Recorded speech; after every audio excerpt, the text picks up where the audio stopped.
L'imitation de Jésus-Christ, livre 4e, chapitre 13. Que l'âme dévote doit s'efforcer de tout son cœur de s'unir à Jésus-Christ dans le sacrement. Le fidèle.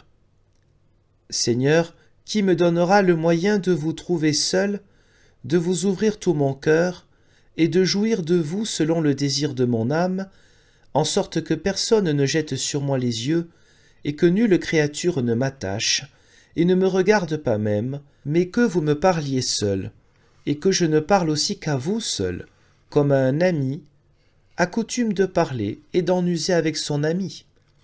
Ce que je vous demande, ce que je désire, c'est d'être entièrement uni à vous, de retirer mon cœur de l'affection de toutes les créatures, et d'apprendre de plus en plus, par la Sainte Communion, et par la fréquente célébration des saints mystères, à goûter des choses célestes et éternelles.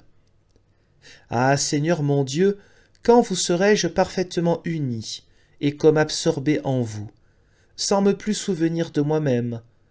Vous êtes en moi, et je suis en vous. Accordez-moi la grâce de demeurer à jamais dans cette union avec vous. Vous êtes vraiment mon bien-aimé, choisi, entre mille. Cantique 5, verset 10. En qui mon âme souhaite de demeurer tous les jours de sa vie. Vous êtes véritablement celui qui me donne la paix. En vous se trouve la paix souveraine et le vrai repos. Hors de vous, il n'y a que travail, que peine et que misère infinie. Vous êtes vraiment un Dieu caché.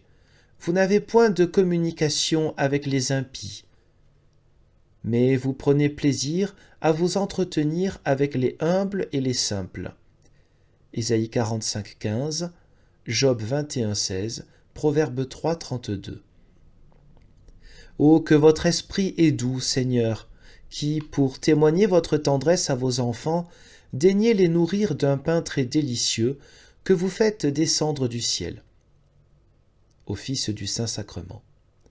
Certainement, il n'y a aucune autre nation, quelque puissante qu'elle soit, qui ait des dieux qui approchent d'elle d'aussi près. Deutéronome 4, 7. Que vous, ô mon Dieu, qui daignez approcher de tous vos fidèles, auxquels vous vous donnez en nourriture et en possession, afin de les consoler chaque jour et de tenir leur cœur élevé vers le ciel. Aussi, est-il quelque autre peuple aussi illustre que l'est le peuple chrétien? Quelle est la créature sous le ciel aussi chérie de son Dieu que l'est une âme dévote en qui il daigne entrer pour la nourrir de sa chair glorieuse? Ô grâce ineffable, ô bonté merveilleuse, ô amour sans mesure, dont l'homme est singulièrement favorisé. Mais que rendrai-je au Seigneur pour cette grâce, pour cette charité extraordinaire? Je ne puis faire à mon Dieu de présent plus agréable que de lui donner mon cœur sans réserve et de me tenir intimement lié à lui.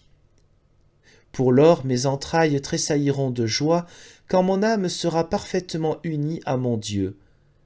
Alors il me dira: « Je veux être avec vous si vous voulez être avec moi. » Et je lui répondrai: « Daignez, Seigneur, demeurer avec moi. Je n'ai d'autre volonté que de demeurer avec vous. Tout mon désir est que mon cœur vous soit parfaitement uni. »